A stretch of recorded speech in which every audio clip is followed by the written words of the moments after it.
σε ένα νησί έγινε ευτυχισμένο, της Δέσποινας Μεϊμάρογλου. Μια φορά και έναν καλό καιρό, τότε που στον κόσμο συμβαίναν ακόμη πράγματα παράξενα, υπήρχε ένα μικρό γκρίζο γεωπελαγίτικο νησάκι που το λέγανε Ασπρονήσι.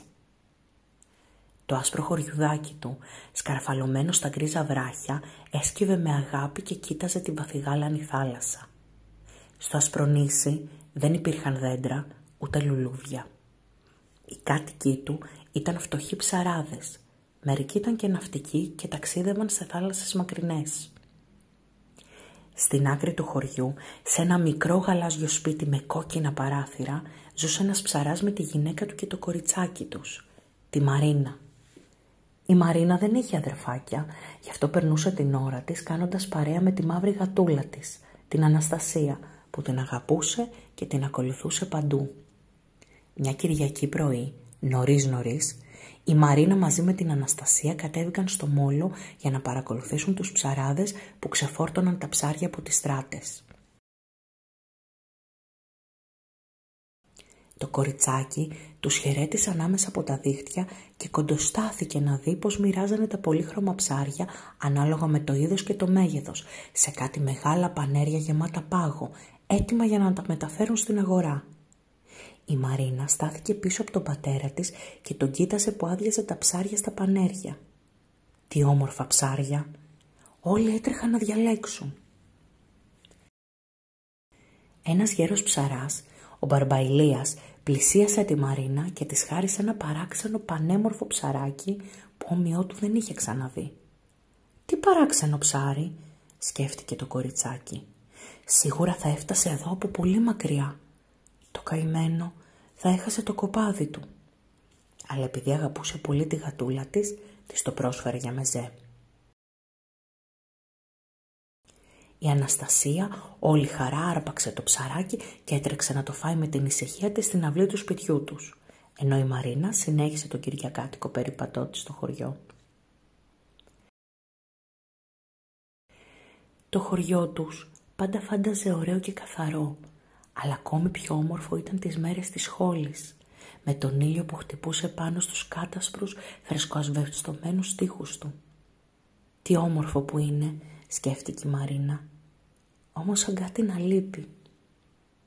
Δεν μπορούσε όμως ποτέ να φανταστεί τι ήταν αυτό το κάτι.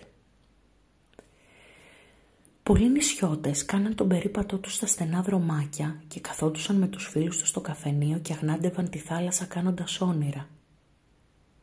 Όχι πως δεν ήταν ευτυχισμένοι στον γκριζοάσπρο νησάκι τους, αλλά είχαν ακούσει τόσα πολλά από τους ναυτικούς για πέρατα δάση, πολύχρωμα λουλούδια και καταπράσινα λιβάδια που φυτρώνουν σε άλλους, μακρινούς τόπους.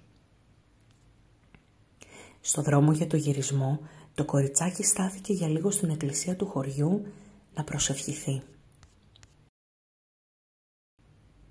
Στο μεταξύ η Αναστασία ξεκοκάλισε το ψαράκι με την ησυχία της.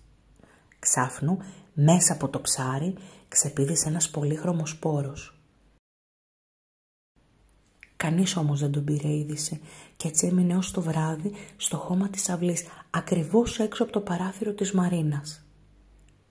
Ο σπόρος αυτός άρχισε να μεγαλώνει και στο τέλος της μέρας είχε γίνει πια ένα πελώριο, πολύχρωμο εξωτικό λουλούδι.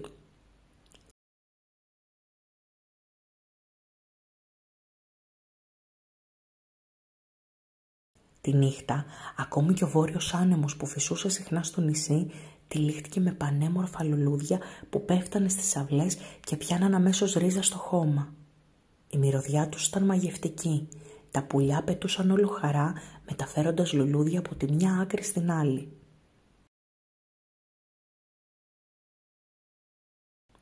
Το άλλο πρωί, όλοι οι κάτοικοι του νησιού κοίταζαν ευτυχισμένοι και απορριμμένοι το ωραίο θέαμα.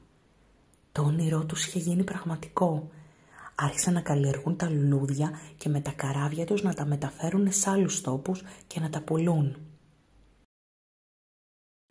Κάθε χρόνο, αυτή τη μέρα, έφτιαχναν μεγάλα πολύχρωμα στεφάνια από λουλούδια, τα φορούσαν και γιόρταζαν όλοι μαζί στην πλατεία του χωριού τους τη γιορτή των λουλουδιών που τους άλλαξαν τόσο τη ζωή.